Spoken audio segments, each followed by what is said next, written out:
Hi friends, आज हम लोग सीखने जा रहे हैं ग्रेविटेशन, है ना। आज का टॉपिक है हमारा ग्रेविटेशन। ग्रेविटेशन क्या होता है, इसके बारे में सारी कैलकुलेशन डिटेल्स, कब से स्टार्ट हुआ, हमने क्या क्या कैसे कैसे पड़ाव पार किए ग्रेविटेशन को समझने के लिए, और फाइनली एक मॉडल जाकर तैयार हुआ है हमारा, दैट इज योर ग्रेविटेशन। आज हम पढ़ने जा रहे हैं। खैर, अब ग्रेविटेशन होता क्या है इसको समझते हैं। मान लो इस बॉल से, इस बॉल को अपन यहाँ होल्ड करते हैं, इसको जैसे ही छोड़ते हैं ये नीचे की तरफ गिरता है। मतलब कोई ना कोई तो फोर्स है जिसे इसे अट्रैक्ट कर रहा है। ये कौन सा फोर्स है? और अगर अपन स्पेस में देखें तो कुछ ऐसी घटनाएं आपको दिखाई देंगी, कुछ ऐसे नेचुरल फेनोमेनन दिखाई देंगे जो कि ऐसा दिखेगा आपको कि ये कहीं ना कहीं कोई ना कोई फोर्स है, कोई इमेजिनरी सा फोर्स है, कुछ जो दिख नहीं रहा है हमें, नॉन कॉन्टेक्ट सा फोर्स है। क्या है, कैसा है, इसके बारे में बहुत सारी डिस्कशन हुई। तो एक सिग्निफिकेंट बातें समझ में आई थी कब, जब गैलीलियो ने कहा था कि हर बॉडी, ये बॉल है ना, ये अर्थ की तरफ जाएगी, है ना, ये बॉडी किधर जाएगी, अर्थ की तरफ। और तो इन्होंने क्या कहा था, all bodies are accelerated towards earth with fixed acceleration. ये फिक्स्ड एक्सेलरेशन के साथ ये अर्थ की तरफ जाएगा। मतलब तब तक बहुत ज्यादा जानकारी ऐसी नहीं हुई थी स्पेस के बारे में, जो क्योंकि न्यूटन साहब आए नहीं थे। और तो हमने क्या, एक गैलीलियो का मॉडल देखा था। गैलीलियो 1564 से 1642 तक आए थे। तो इन्होंने बताया था एक्सीलरेशन के बारे में कि पृथ्वी ना, अर्थ जो है ना, हर ऑब्जेक्ट को अपनी ओर खींचेगी, ठीक है। लेकिन उसके साथ ही कुछ और कॉन्सेप्ट हुए जब कोरिलेट किए गए, तो हमें पता चला कि बहुत पहले जो ज्योग्राफर थे पोर्टनॉमी, जो कि 2000 साल पहले, इन्होंने क्या बताया था कि जियोसेंट्रिक मॉडल बताया। जियोसेंट्रिक मॉडल मतलब सेंटर में अर्थ है और जितनी भी सेलेस्टियल बॉडी है ना, जितने भी स्पेस बॉडीज हैं वो क्या करेंगे, इसके अराउंड में रिवॉल्व कर रहे हैं। खैर ये बात गलत हो गई, बट ये उस टाइम में सोच पाना बहुत बड़ी बात थी, है ना। तो ये इन्होंने बताया कि स्पेस में ना सिर्फ सर्कुलर मोशन हो सकता है ना। मतलब क्या है कि सेंटर में अर्थ है एंड इसके around and around around and around घूम रहा है। क्या क्या घूम रहा है, हमारा पूरा यूनिवर्स, है ना। ये सारे प्लैनेट्स जो हैं वो अर्थ के अराउंड अराउंड घूम रहा है। लेकिन आर्यभट्ट ने 500 ईयर एडी के आसपास आर्यभट्ट ने क्या कहा है कि नहीं, बात ये गलत है। क्या है कि सन एट द सेंटर, इन्होंने पहली बार सन को सेंटर में बताया था और बताया था कि इसके अराउंड ही सारे प्लैनेट्स घूम रहे हैं। फिर निकोलस कैप्रेनस आए, उन्होंने क्या कहा कि सन सेंटर पे है और ये सारे ऑब्जेक्ट जो हैं वो सर्कुलर मोशन में है। मतलब जितनी भी बॉडीज हैं, जितने भी प्लैनेट्स हैं, वो उसके अराउंड सर्कुलर मोशन कर रहे हैं। हालांकि ये भी बात गलत हुई थी। इससे पहले आर्यभट्ट ने देखो क्या कहा था कि सन एट द सेंटर, बट इसने मोशन के बारे में कुछ भी नहीं कहा था, कैसे घूम रहा है, क्या घूम रहा है, ऐसा कुछ नहीं बताया था। बट निकोलस ने क्या बता दिया कि सेंटर पे है सन और ये क्या कर रहा है, एक सर्कुलर ऑर्बिट लेता जा रहा है। इन्होंने क्या कहा था कि स्पेस में पॉसिबल ही नहीं है कि सर्कुलर ऑर्बिट के अलावा किसी ऑर्बिट में घूम पाए। मतलब इसकी ऑर्बिट कैसी होगी, तो ये सर्कुलर ऑर्बिट होगी, इन्होंने कहा था। इन्हीं के डेटा को, है ना, टाइको ब्रायन ने क्या करा था, बहुत स्टडी करी थी, इसके डिटेल एनालिसिस करी, ये पूरी जिंदगी इन्होंने इसी में लगा दी थी। तो इनके ही असिस्टेंट थे हमारे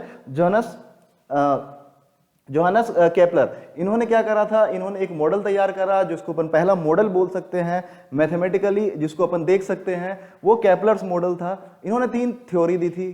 क्या है थ्योरी, आइए देखते हैं हम लोग। पहला इन्होंने क्या कहा था, पहला लॉ ऑफ ऑर्बिट, है ना, लॉ ऑफ ऑर्बिट, है ना। अब ये ऑर्बिट कैसा होगा, इन्होंने कहा था नहीं, आप जो बोल रहे हो ना कि ये जो सर्कुलर मोशन में है ना, ये गलत है। हर एक सेलेस्टियल बॉडी जो है वो क्या करेगी, इलिप्टिकल मोशन में होएगी सन के अराउंड। अब इलिप्टिकल मोशन है तो जाहिर सा बात है इसमें 2 एक्सिस होंगे। मतलब इलिप्स के बारे में आपने देखा होगा कि एक इलिप्स ऐसा होता है ना, एक मेजर एक्सिस, एक माइनर एक्सिस। मेजर एक्सिस मान लो अपन 2a मान लेते हैं और माइनर एक्सिस को 2b मान लेते हैं, है ना। तो अब एक बात आई कि इसमें 2 फोकस होते हैं। सन क्या है, इन्होंने कहा कि एक फोकस पे सन बैठा हुआ, 2 फोकस होते हैं। एक फोकस पे हमारा सन बैठा हुआ है, यहाँ सन है और ये अर्थ जो है इस तरीके से रिवॉल्व कर रही है। कैसा रिवॉल्यूशन है, इलिप्टिकल रिवॉल्यूशन है। इसके चारों साइड ऐसा ये रिवॉल्व करेगा। तो बताया गया कि फिर डिफरेंस क्या है दोनों में, आपके दिमाग में आएगा कि डिफरेंस क्या है, कि इस साइड में है या इस साइड में है।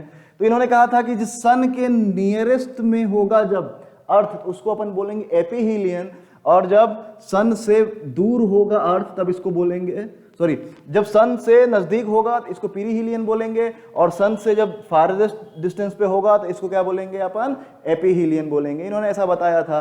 तो ये थी इसके ऑर्बिट के बारे में कि ऑर्बिट कैसे हमारा रिवॉल्व करता है। है ना, एक एक सन जो है हमारा एक फोकस पे रहेगा और उसके नजदीक वाले पॉइंट को जब भी नजदीक पे होगा अर्थ तो अपन क्या बोलेंगे उसको पीरीहिलियन बोलेंगे, जब फारेस्ट होगा तो अपन को इसको क्या बोलेंगे एपीहिलियन बोले थे। दूसरा लॉ था इनका लॉ ऑफ एरिया,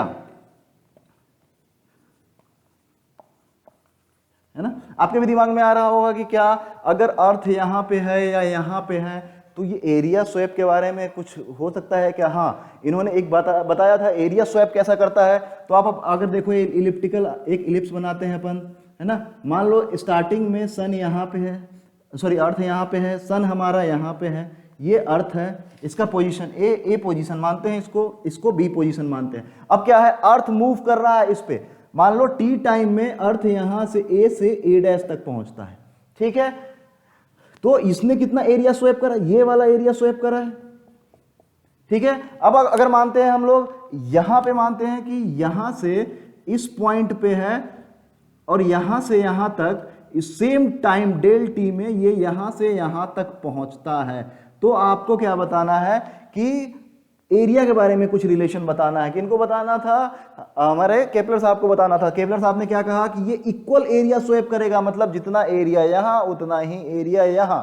मतलब क्या है कि देखो अब सीधी सी बात है ना कि अगर ये घूम रहा है, क्या रोटेशनल मोशन है, अब अप्रोक्सीमेटली ऐसा बोलो कि सर्कुलरली घूम रहा है, खुद भी रोटेट कर रहा है, तो अपन बोल सकते हैं कि इसका एंगुलर मोमेंटम जो है ना एल, वो कांस्टेंट रहेगा, है ना। एंगुलर मोमेंटम इसका कांस्टेंट होता है, जनरल सी बात है। तो अब क्या है कि यहां से यहां तक आने में जो एरिया स्वैप हो जाए वही एरिया यहां से यहां तक जाने में होगा, है ना। इन्होंने क्या बताया, सेम टाइम में अगर यहां से यहां तक डेल टी टाइम में जा रहा है तो यहां से यहां तक भी डेल टी टाइम में जाएगा। अब आप सिंपली मान लेते हैं कि यहां पे और यहां पे इक्वल एरिया अगर स्वैप करता है तो इसका मतलब क्या है कि यहां पे एंगुलर मोमेंटम और यहां का एंगुलर मोमेंटम अगर हम इक्वल कर लेते हैं, यानी एम ऐसा मान लेते हैं एम ए, हालांकि मास तो सेम ही होगा, फिर भी मान लेते हैं m a v a r a equal to m b v b r b, ठीक है। मास दोनों का सेम होगा तो मास अपन कैंसल आउट कर दें तो अपन क्या बचेगा, v a by v b equal to r b by r a. Means क्या है कि अगर हमारा रेडियस छोटा है, मान लो हमारा आर बी छोटा है तो इसका मतलब क्या होगा, वी ए जो हमारा होगा वो ग्रेटर होगा, ठीक है। आई बात समझ में। मतलब अब सीधी सी बात है कि अगर हमारा रेडियस बड़ा है तो ये आर्क छोटा होगा और ये अगर आर्क बड़ा है तो रेडियस छोटा होगा। सिंपल सा फंडा है, आप इसको समझ लें, ठीक है।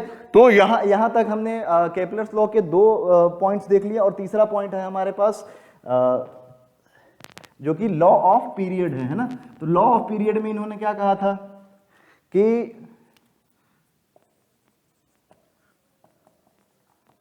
है ना, लॉ ऑफ पीरियड में इन्होंने कहा था कि the time period, square of time period is directly proportional to cube of semi major axis.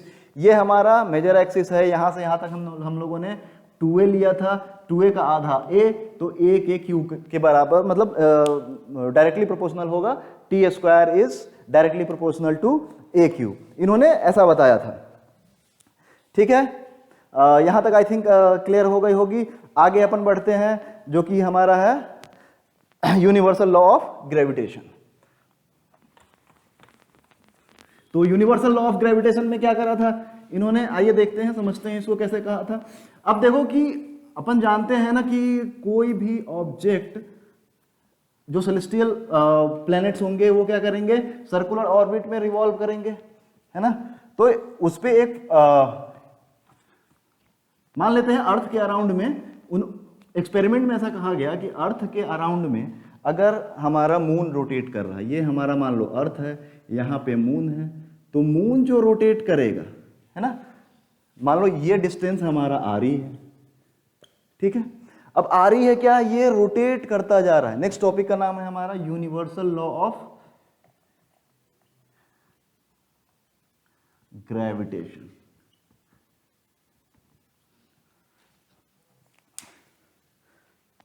ठीक है। तो यूनिवर्सल लॉ ऑफ ग्रेविटेशन में क्या हुआ था, मान लो यहाँ पे अर्थ है और ये रोटेट करता जा रहा है, ठीक है, तो इसमें सेंट्रीपिटल एक्सीलरेशन क्या होगा, है ना। सिंपल सा माने कि एक्सीलरेशन ऑफ मून, इसको अपन सेंट्रीपिटल एक्सीलरेशन मान ले, तो ये होता क्या है, टेंजेंशियल वेलोसिटी का स्क्वायर डिवाइड बाय आर, है ना, वी स्क्वायर बाय आर। अब ये v क्या है, द वेलोसिटी ऑफ मून, है ना, इसको अपन vm भी लिख दें, यानी वेलोसिटी ऑफ मून। तो ये क्या कर रहा है, ये 2 पाई r, है ना, ये 2 पाई r को कवर कर रहा है डिस्टेंस एक टाइम पीरियड में।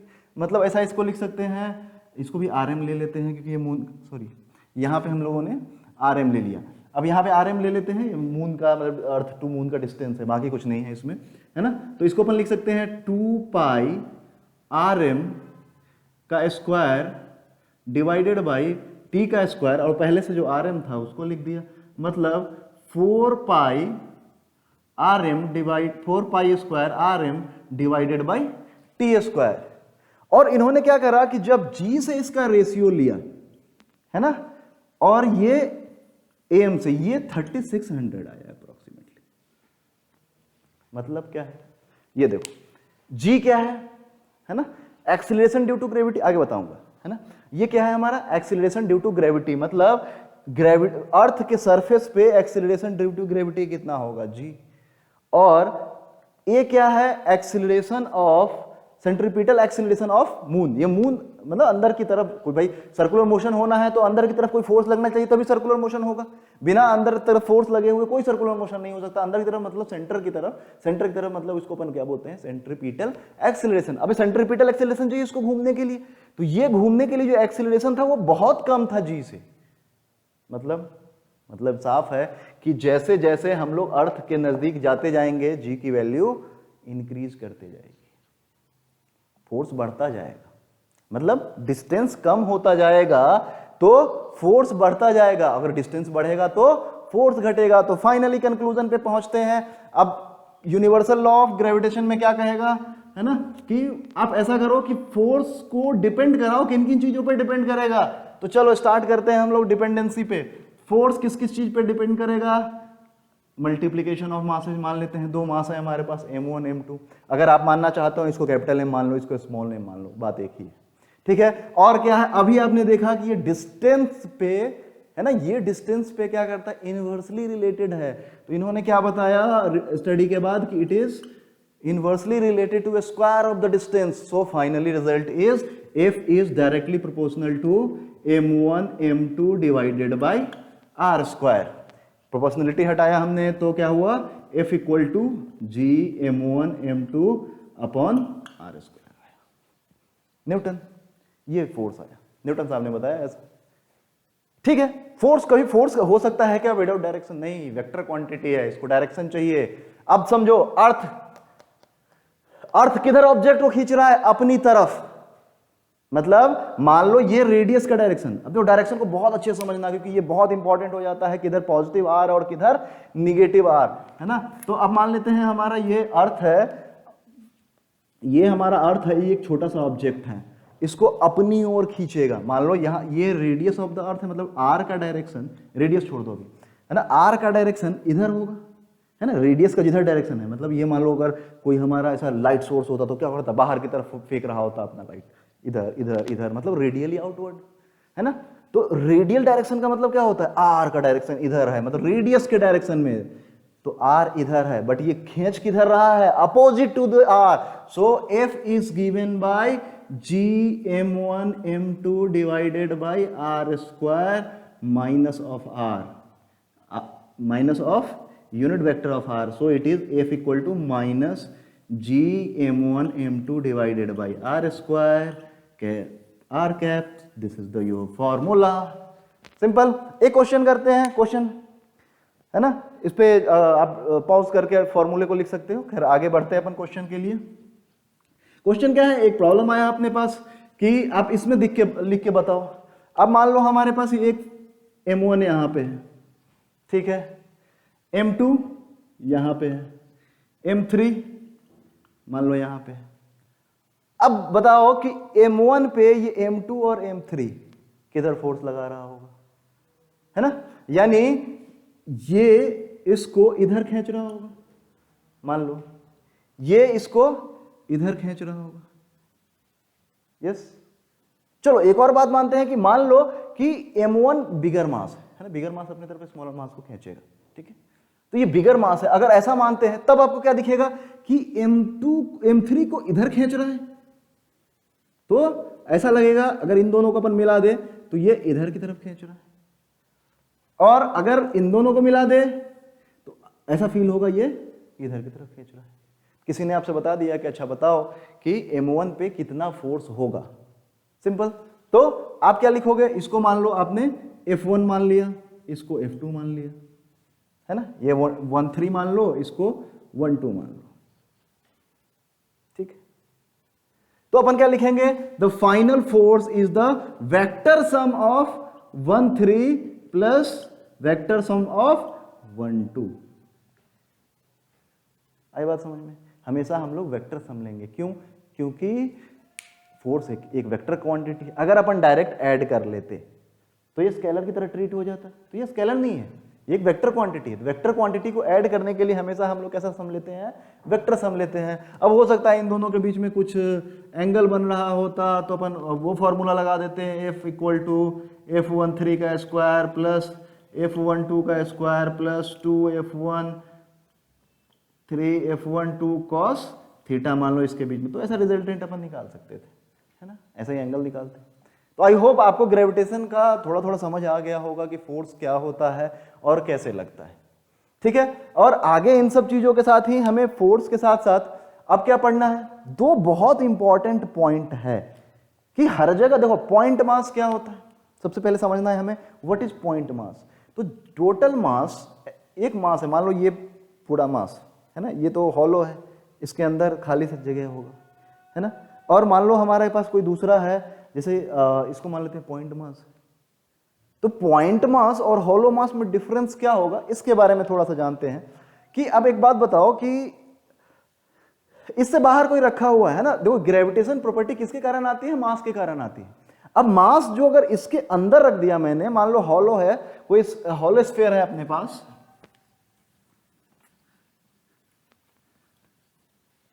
है ना, कोई भी हॉलो स्फीयर है हमारे पास, मान लेते हैं हमारा एक स्फीयर है जो कि हॉलो है, ठीक है। तो पहला रूल हमें क्या कहता है, पहला रूल ये कहता है कि अगर यहां पे कोई मास रखा हुआ है और यहां पे कोई मास डिस्ट्रीब्यूटेड है, मान लेते हैं ये रो से यहां पे डिस्ट्रीब्यूटेड है ना, मास डेंसिटी यहां पे डिस्ट्रीब्यूटेड है, तब क्या बताना है कि ऐसा करो कि जो भी मास है उसको मान लो सेंटर पे है, मान लेते हैं इसका मास कैपिटल M रहा होगा तो इसको सेंटर पे मान लो, ऐसा बताता है पहला रूल कि assume the total mass is concentrated on center of that hollow sphere if point lies outside the sphere। क्योंकि ये जो मास है इसको अट्रैक्ट कर रहा है अपनी तरफ। What happen in case when the mass lies inside the sphere? मान लो कि यहां पे है पॉइंट, फिर क्या मानना है? तो अच्छा एक बात बताओ कि अगर ये पॉइंट यहां आ गया तो यहां पे रखा हुआ मास इसको अट्रैक्ट करेगा क्या? नहीं करेगा। मतलब इस सेकेंड कंडीशन में क्या होगा कि फोर्स इज 0। क्यों? ये मास तो बाहर वाले को ऐसा अपनी की तरफ खींच रहा था, ये तो अंदर है, इस पे कोई मास, यहां पे कोई मास होता तब तो इसको अट्रैक्ट करता, अभी तो मास है ही नहीं यहां पे, कौन अट्रैक्ट करेगा? कोई नहीं। आई होप आपको ये चीजें समझ में आई कि फोर्स कैसे वर्क करेगा, है ना। तो नेक्स्ट अपन देखते हैं कि व्हाट इज ग्रेविटेशनल कांस्टेंट, है ना, थोड़ा सा है, कुछ बहुत बड़ी बात नहीं है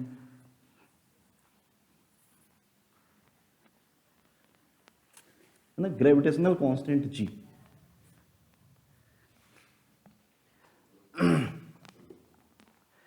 उन्होंने क्या करा था कि एक मेटेलिक स्ट्रिप ली थी, है ना, एक एक्सपेरिमेंट करा था, यहां पे दो मास लगा दिए, है ना, इसको यहां से कनेक्ट करा दिया।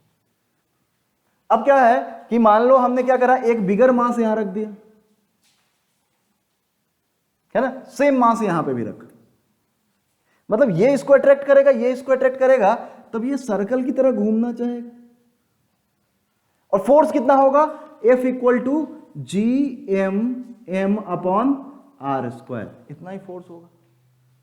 अब ये घूमेगा, है ना, ऐसा घूम रहा है, दो मास है, ऐसा घूमना चाह, तो ये क्या होगा, ये जो स्ट्रिप लगी हुई है ये टेढ़ा होएगा, ऐसा, उसमें टॉर्सन आएंगे, है ना, टॉर्क लग रहा है, टॉर्सन आएगा।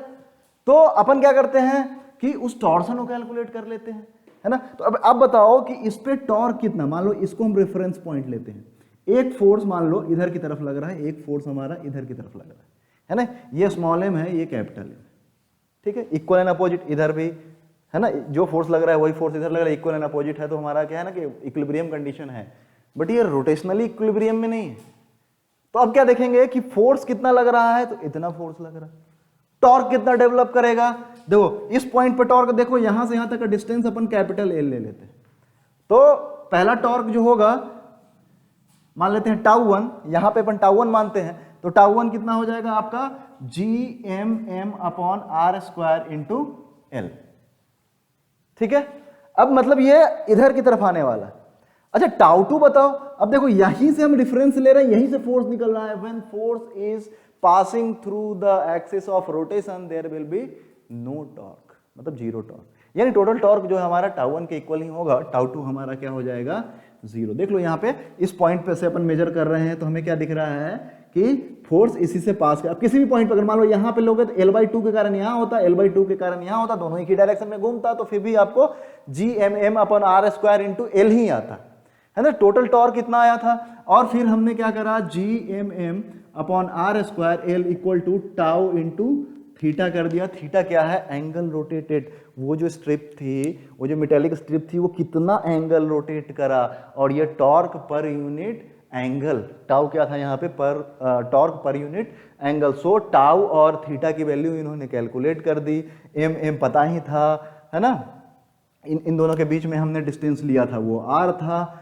है ना, इन दोनों के बीच में सेम डिस्टेंस लिया था वो आर था, सारी वैल्यूज पता थी। तो यहाँ से हमें इस एक्सपेरिमेंट में g equal to 6.67 into 10 to the power -11 ये वैल्यू मिली। और आपके पास क्वेश्चन में ऐसा भी आ सकता है कि what is the unit of this g, है ना, तो g की यूनिट आप आराम से निकाल सकते हो, लाइक व्हाट की f इक्वल टू होता क्या है, G M M upon are square. तो अब f की वैल्यू न्यूटन, मतलब यूनिट न्यूटन, आर स्क्वायर के जगह पे मीटर स्क्वायर, और एम एम के जगह पे डिवाइड बाई के जी स्क्वायर, तो ये हो जाएगा हमारा g का unit. So the newton meter square per K G square is the unit of capital G। So this is very basic things you must know about gravitation. अब आगे अपन next lecture में पढ़ते हैं, ठीक है।